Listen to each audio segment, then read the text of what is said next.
तो बच्चों शुरू करते हैं पाठ संख्या 11 और पाठ संख्या 11 का नाम है अव्यय शब्द। संख्या, सर्वनाम, विशेषण, क्रिया के शब्दों में लिंग, वचन और काल के अनुसार परिवर्तन होते हैं। इसी कारण इन्हें अविकारी शब्द कहते हैं। कुछ शब्द ऐसे होते हैं जिनमें लिंग, वचन, काल आदि के कारण कोई परिवर्तन नहीं होता, ऐसे शब्दों को अव्यय कहते हैं।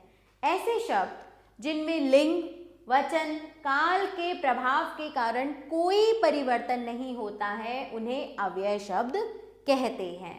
अव्यय के भेद देखेंगे। अव्यय के यहाँ पर 4 भेद दिए हुए हैं बच्चों: क्रिया विशेषण, संबंध बोधक, समुच्चय बोधक और विस्मयादि बोधक। तो सबसे पहले देखते हैं क्रिया विशेषण। क्रिया की विशेषता बताने के लिए क्रिया विशेषण का प्रयोग करते हैं। चित्रों के नीचे दिए गए वाक्यों में रंगीन छपे शब्दों को ध्यानपूर्वक पढ़िए। दिए गए वाक्यों में रंगीन छपे शब्द अपने साथ प्रयुक्त क्रियापदों की विशेषता बता रहे हैं। कछुआ धीरे धीरे चलता है।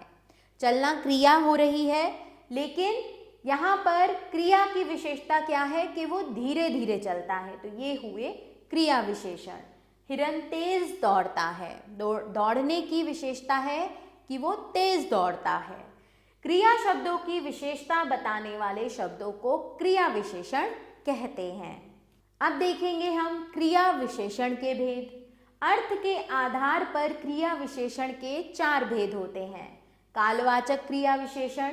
इन क्रिया विशेषण शब्दों से क्रिया का काल, समय ज्ञात होता है, जैसे मेहमान आज नहीं आएंगे, विशाल हमेशा खेलता है, मैं प्रतिदिन विद्यालय जाता हूँ, हम कल देहरादून जाएंगे। तो यहाँ पर हमें समय का ज्ञान हो रहा है। फिर आते हैं स्थानवाचक क्रिया विशेषण पर। इन क्रिया विशेषण शब्दों से क्रिया के होने का स्थान ज्ञात होता है, जैसे रमेश नीचे बैठा है, वह बाहर जा रहा है, यहाँ कोई नहीं है, रक्षित ऊपर सो रहा है। तो आप देख रहे हैं कि यहाँ पर हमें स्थान का ज्ञान हो रहा है। फिर आते हैं रीतिवाचक क्रिया विशेषण पर। इन क्रिया विशेषण शब्दों से क्रिया की रीति अर्थात विधि ज्ञात होती है, जैसे नमन अचानक आ पहुंचा। कैसे आ पहुंचा? विधि क्या थी? अचानक आ पहुंचा। जल्दी जल्दी कार्य करो। सचिन चुपके चुपके जा रहा था। विभू जोर से बोलकर पढ़ता है। फिर परिमाणवाचक क्रिया विशेषण। इन क्रिया विशेषण शब्दों से क्रिया का परिमाण या मात्रा ज्ञात होती है, जैसे आयुष बहुत बोलता है, रवि कम कमाता है, राजीव खूब खाता है। संबंध बोधक। चित्रों के नीचे दिए गए वाक्यों में रंगीन शब्दों को ध्यानपूर्वक पढ़िए और समझिए कि वाक्य में कुछ शब्द ऐसे भी होते हैं जो संज्ञा या सर्वनाम का आपस में संबंध बताते हैं। ऐसे शब्दों को संबंध बोधक कहते हैं। सात्विक साइकिल पर बैठा है। अध्यापिका कक्षा में पढ़ा रही है। तो ध्यान दीजिए बच्चों, जो अविकारी शब्द संज्ञा या सर्वनाम शब्दों के साथ प्रयुक्त होकर उनका संबंध वाक्य में अन्य शब्दों से प्रकट करते हैं, उन्हें संबंध बोधक कहते हैं। संबंध बोधक के भेद देखें। प्रयोग की दृष्टि से संबंध बोधक निम्न प्रकार के होते हैं: कालवाचक, के आगे, के बाद, के उपरांत, के पीछे, से पूर्व, के पश्चात आदि। स्थानवाचक, के आगे, के समीप, के बाहर, के नीचे, के ऊपर, के पीछे, के बीच, के पास में, पर आदि। दिशावाचक, तरफ, निकट, आसपास, समीप और पास आदि। उद्देश्यवाचक, हेतु, निमित्त, वास्ते, कारण, मारे, खातिर, लिए आदि। साधनवाचक, जरिए, सहारे, द्वारा, निमित्त आदि। संग्रहवाचक, सहित, पर्यंत, तक आदि। विरोधवाचक, खिलाफ, विरुद्ध, विपरीत, उल्टे आदि। व्यतिशेकवाचक, अलावा, अतिरिक्त, सिवा, बगैर, बिना, रहित आदि। विनिमयवाचक, बदले, एवज, स्थान पर, जगह पर आदि। सादृश्यवाचक, समान, तुल्य, बराबर, योग्य, तरह आदि। सादृश्यवाचक समान, तुल्य, बराबर, योग्य, तरह आदि, साहचर्यवाचक साथ, संग, सहित, समेत आदि, विषयवाचक संबंध, विनय, आश्रय, भरोसे आदि, तुलनावाचक अपेक्षा, समक्ष, समान आदि, कारणवाचक कारण, परेशानी से मारे आदि।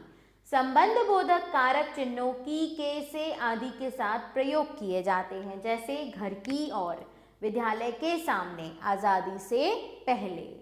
फिर आते हैं हम समुच्चय बोधक। वाक्य में दो शब्दों को जोड़ने, वाक्यांशों को जोड़कर एक वाक्य बनाने तथा अलग अलग वाक्यों को जोड़कर एक वाक्य बनाने के लिए कुछ अविकारी शब्दों का प्रयोग किया जाता है।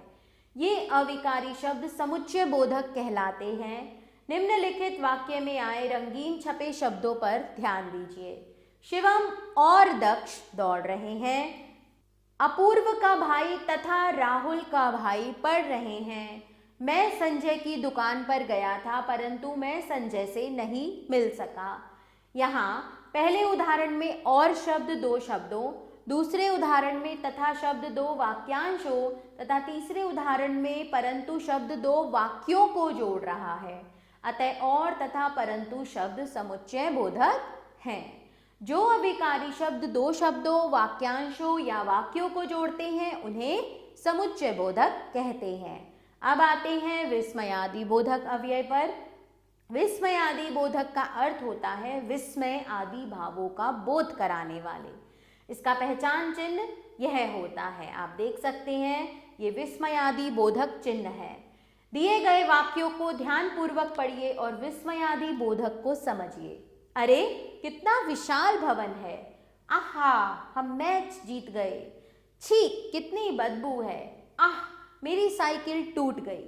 जो अविकारी शब्द हर्ष, प्रसन्नता, दुख, आश्चर्य, पीड़ा आदि के भावों को प्रकट करते हैं उन शब्दों को विस्मयादि बोधक कहते हैं। विस्मयादि बोधक शब्दों का प्रयोग वाक्य के आरंभ में किया जाता है तथा इन शब्दों के साथ विस्मयादि बोधक चिन्ह लगाया जाता है। विस्मयादि बोधक के भेद। विस्मयादि बोधक शब्दों के मुख्य भेद निम्नलिखित हैं। हर्ष बोधक, तो इसको हम कैसे दर्शाते हैं, शाबाश, वाह वाह, धन्य आदि। विस्मय बोधक, ओहो, अरे, वाह, है, क्या, आदि। शोक बोधक, हाय, ओह, आह, हा आदि। घृणा बोधक, धत, छी, धिक आदि। अनुमोदन बोधक, वाह, अच्छा, ठीक, हाँ हाँ, अवश्य आदि। संबोधन बोधक, हे, अरे, हो, रे आदि।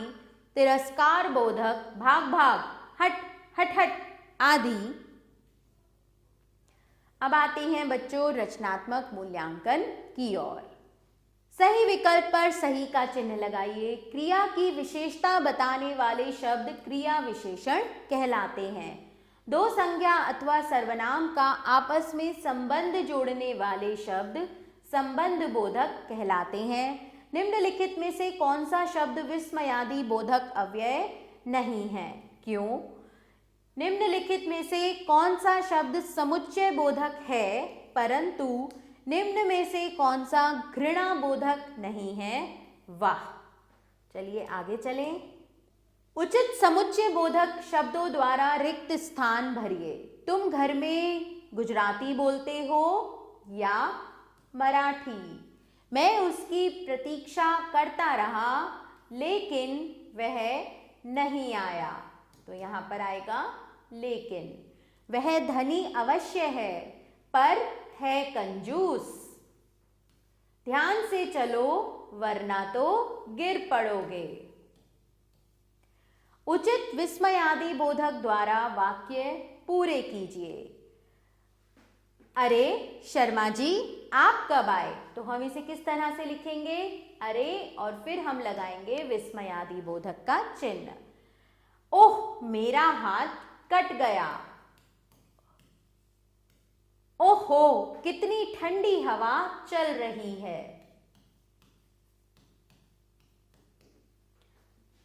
आह सिर में बहुत दर्द है। निम्नलिखित निम्नलिखित वाक्यों में क्रिया विशेषण को रेखांकित कीजिए और उन्हें दिए गए रिक्त स्थानों में लिखिए। आज बहुत वर्षा हुई, तो यहाँ पर क्रिया विशेषण शब्द हुआ बहुत। मूसलाधार वर्षा हो रही है, तो यहाँ पर वर्षा होने की विशेषता है कि वे मूसलाधार है, तो यहाँ पर क्रिया विशेषण शब्द है मूसलाधार। बच्चों, इन दोनों वाक्यों में क्रिया विशेषण शब्द आप स्वयं बताएंगे और रिक्त स्थान में लिखेंगे। निम्नलिखित क्रिया विशेषण से वाक्य बनाइए। पर्याप्त, आज प्रिया ने पर्याप्त काम किया है। दाएं,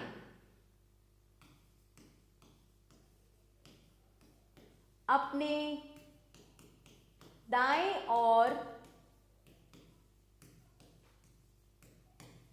देखो। प्रतिदिन मैं प्रतिदिन मंदिर जाती हूं। इन दोनों शब्दों मत व उचित से आप स्वयं वाक्य बनाएंगे। निम्नलिखित प्रश्नों के उत्तर लिखिए। अव्यय शब्दों से आप क्या समझते हैं? ये कितने प्रकार के होते हैं? क्रिया विशेषण की परिभाषा उदाहरण सहित लिखिए। क्रिया विशेषण के भेद उदाहरण सहित लिखिए। समुच्चय बोधक किसे कहते हैं? उदाहरण सहित लिखिए। विस्मयादि बोधक शब्दों का प्रयोग वाक्य में कहाँ किया जाता है, यह बताइए। तो बच्चों, इन सभी प्रश्नों के उत्तर आपने स्वयं पाठ के आधार पर देने हैं। ये आपको बहुत ही सरलता से पाठ में मिल जाएंगे। अब आते हैं क्रियात्मक कौशल की ओर। निम्नलिखित विस्मयादि बोधक शब्दों का प्रयोग करके वाक्य बनाइए। सबसे पहला शब्द है हाय, तो हम लिखेंगे हाय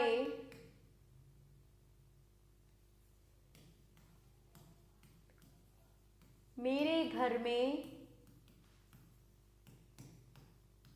चोरी हो गई।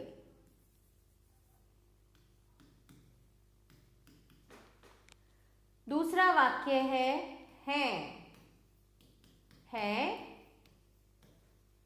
तुम यहां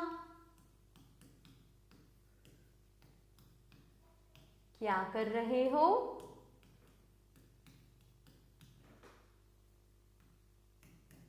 ओहो, ओहो,